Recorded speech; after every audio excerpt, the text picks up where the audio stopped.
28শে December বিশাখাপত্তনমে অনুষ্ঠিত হয় world yoga championship. দক্ষিণ দিনাজপুরের 8 প্রতিযোগী এই চ্যাম্পিয়নশিপে অংশগ্রহণ করেন এবং প্রায় সকল প্রতিযোগী এই চ্যাম্পিয়নশিপে সাফল্য অর্জন করেছেন। তারা প্রথম বা দ্বিতীয় স্থান অধিকার করে নিজেদের জেলাকে সম্মানিত করেছেন।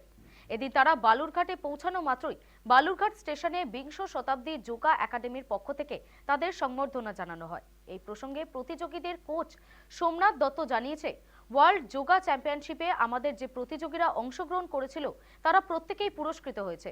এর জন্য জেলা তথা বিংশ শতাব্দী যোগা একাডেমি গর্বিত।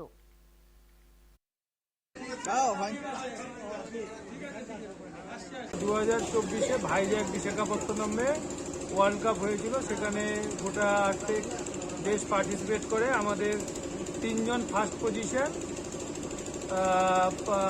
4 জন হচ্ছে সেকেন্ড পজিশন, 1 জন থার্ড পজিশন পায় এবং সোমসিন্ধু ওর একটা রিদিমিক কম্পিটিশন ছিল, রিদিমিক যোগা, তাতে প্রথম পুরস্কার পায়।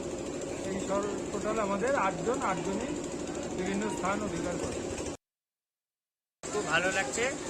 আমার ক্লাব আমাকে যে এই জায়গায় নিয়ে গিয়েছে আর আমার কোচ ম্যানেজার সবাই এত আমার পাশে ছিল, এটা আমার খুব ভালো লাগছে।